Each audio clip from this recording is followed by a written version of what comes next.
Okay, hiya folks. Nice to see you. Thank you for coming. All right, so for those of you who don't know me, that looks nothing like me, as Chris just said. But this is what AI thinks I look like based on a picture that looks nothing like that. My name is Leee Jeffries. I'm a Senior Solutions Architect for LoginVSI. I'm a current CTP and VIPP, and a current member of Go EUC. So performance testing is something that I love, and looking at EUC environments and generally how they perform. So LoginVSI fits really nicely for me. I'm a father and a husband. I love running and doing triathlons. But overall, I'm just a geek. I just love tech. And that's pretty much where I spend most of my time. So, does everybody know who LoginVSI are? Oh, you've heard of them. All right, that's good.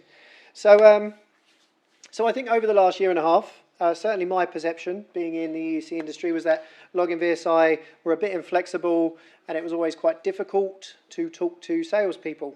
And technical people don't like talking to salespeople anyway, so it was even worse. Over the last 12 months, the company's gone through some large changes. New CEO, lots of new people, lots of old people have migrated. So the main emphasis for the company and the way it's driven from the top down is with a customer-first approach. So to that end, there is now a dedicated customer success team. And the way that works is when we sell the product through sales and pre-sales, and I'm pre-sales, the guy at the back over there that looks a bit like me, he's Baz. He is the account manager for UKI. Say hi, Baz. Hi, Baz. So, and he's funny.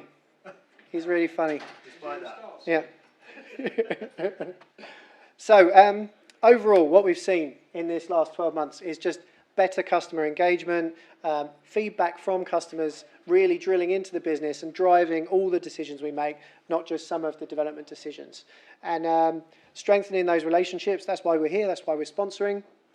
And EUC community is core to pretty much everything. If you're not here, then you're not relevant. So here's an example of a discussion that we might have. So this actually happened. This was a real discussion.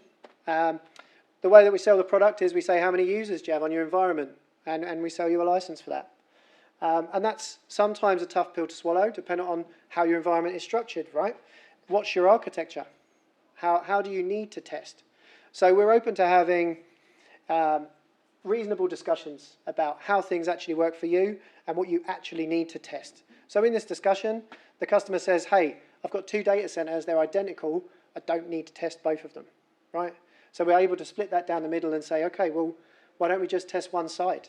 You know, if you're absolutely sure everything's all right in the middle, let's have that discussion. Let's talk sensible commercials, all right? So I wanted to point that out. I also wanted to point out that we've got an ROI calculator, and that does help. If you're a large-scale business, you need to understand how you're getting your money back with something like this and what it's going to save you.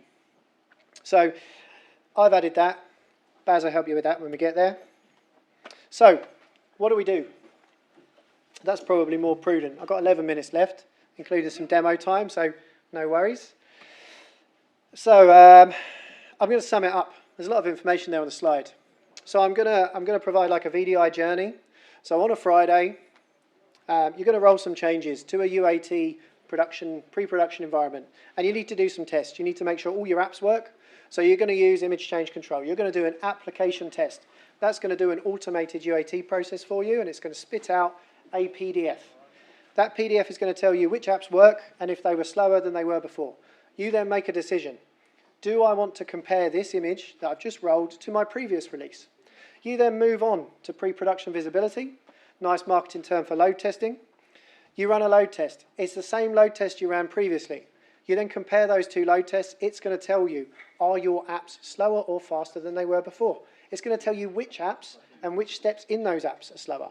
It's all going to tell you if your logins are working. It's going to tell you if your user experience is better or worse. It's going to tell you if your density has increased or decreased. So some really important KPIs for that environment. You then roll it because everything is good.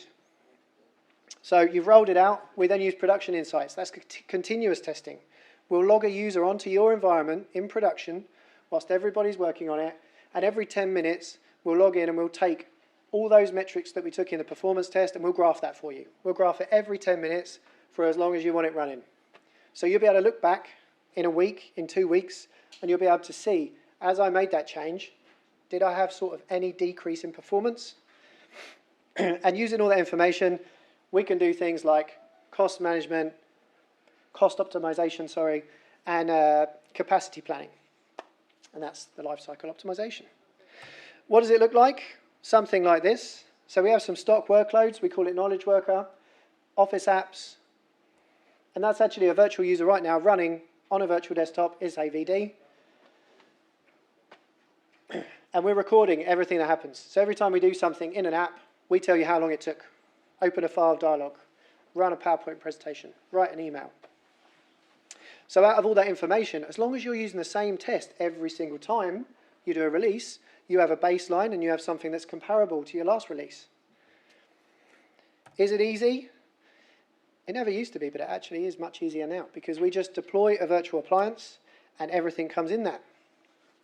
So, theme of the day seems to be AI-generated images. I've done the same thing, except I edited my text because it was gibberish. So some of the really common use cases we're seeing at the moment is optimizing cloud investments, as in looking at the density between SKUs, and then based on density, cost as well. So cost and density are intrinsically linked in cloud. If you're running VMs, more density, less cost. Makes sense. So we do that, and I'm going to show you how that works. Then what about navigating to the cloud? So if you're on-prem right now, and you've got a VDI environment, you need to be able to compare what's my performance like on-prem with in the cloud. That factors into things like SKU selection. What should you pick? How do you know how that's going to affect you? Now, you can go and look at all the paperwork, and that's fine, but even if you look at the paperwork, you still need to know actually what happens and what's the impact. This one's quite a popular one right now. Lots of questions about hypervisor transitions. With the uncertainty around VMware and what's happening with vSphere as a whole, I'm seeing loads of people digging into, well, is Zen Server a worthy replacement? AHV, should I go Azure HCI Stack or Azure Stack HCI? So we can compare those two, right? You can build your VDI environment on any of these or a section of your VDI environment, different hardware, run a test on your existing environment, run a test on the new one, compare performance metrics. So, enough of me talking. What does that sound like?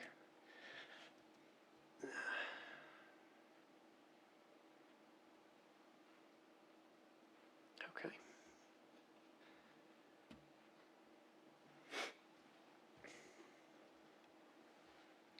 Okay, this is the testing dashboard. Any tests that are actively running right now are shown here. So these are all continuous tests that are actually running. You remember I said continuous tests, log in any user every 10 minutes? That's what these look like. Without digging too much into the details, I'll come back to this. We can test from varying different locations. So we can deploy like what we call a launcher. It's like a probe in a different location. And then from that location, we can actually get some sort of indication of what's happening in that location. So if you've got multiple offices, you might want to dig into just that office location. We can see our login performance isn't quite what it should be. We're over the threshold. What's it been like over the last hour? Yep, they're all over the threshold. So I need to go and have a look, maybe see what's happening here. Brilliant, I've got a short-term look over the last hour. We also do it with apps. So I can dig into good old Notepad, solid business tool. And you can see it's broken down into steps, right? How does it take to start, open, save? And we track all that stuff. So all of these metrics feed into a long-term dashboard.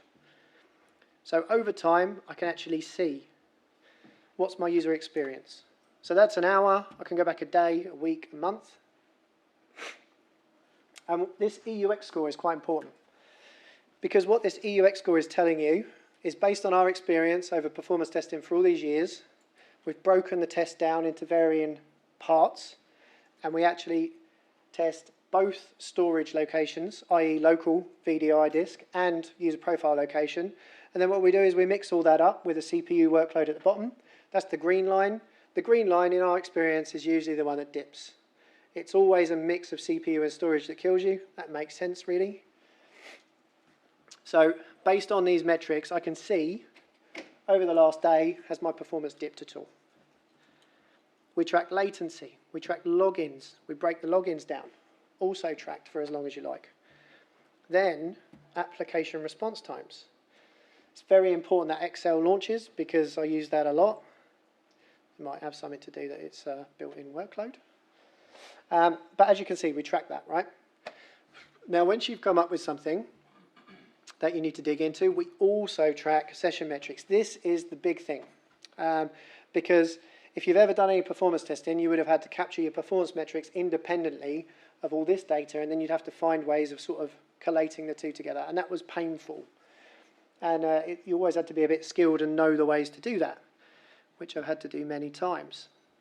So we can dig into all these metrics. These are custom, and we can just pull anything in from Perfmon straight into there, and then you can capture that as part of your tests. So that's a continuous test, right? So you'll be able to see in a week, you did a release on a Wednesday, all of a sudden everything's slower. What about all those things I talked about? Okay, and the reason I hit continuous testing was because once I've compared these performance tests, you'll understand how it works, and then you'll understand how all those use cases I talked about fit into this. So here are some cloud instances right here. Let's do an AMD versus Intel, why not? So I can compare those two. Straight off the bat, I get a dashboard that tells me, is it better or worse? Specifically though, my user experience hasn't changed too much. The EUX score, that's between 1 and 10. Anything between 5 and 7 is good, it's okay. Lower end of 5, you're dipping too low. 7 and above, really good. So we can see, actually, between all these things, our app performance is hit the most. So we're gonna dig down. I want to roll that, right? Because I'm under pressure. I've got a new app. I need to get out. Yes, it's a bit slower, but I need to make a decision. I've got graph. The black line is the users logging onto the environment. The blue line is my EUX score. I can dig down into any of the metrics that I showed you earlier. So I can look at Excel, compare the details between the two tests, pretty much near identical, right? If you just take the dashboard, you say that's bad. But if I dig down, they're all split out. So my feedback to the business is actually Excel's going to take 2.7 seconds to launch instead of 2.6. Is that okay? Probably all right. Probably acceptable. Okay, so that's a skew comparison, right? VSI max at the top, that's our density. Okay, between the AMD and the Intel, the AMD is going to give me one less user. So this is like actionable stuff. Can you like UX score per dollar? So you can say actually this one's costing me $10 more, but actually it's only making a difference of like 1 point. So you can do like a division of UX score per the cost of the VM to work out which you get best bang for buck. That's a good question. I know you've got it in the comments, but can you build that into the kind of report, dashboard, table, whatever? So we have something called environments, and what you do is you tag an environment with performance tests, and you can edit that live, and that will give you this sort of dashboard. And the idea is comparing those tests, so you can compare more than one test, and it will actually give you cost, capacity, and performance. Now, depending on how you configure this, the answer is basically yes. This is a demo lab, so I can't explain these numbers. If it was real performance test that I planned, then I could filter it in. But so the answer is basically yes, in a roundabout way. Because this dashboard isn't just performance tests, it could be, but it also caters for continuous testing as well. So, on that note, just to add, we have free POC labs and training. Anybody can sign up for an account. You can... There's 2 of them. I don't know how to... Okay, right. Just to make sure. It's HA. HA timer. So sign up. You can set yourself up a POC, use the appliance. It will guide you through setting it up, running some tests. You can download the appliance, and you can have a 5-day grace license.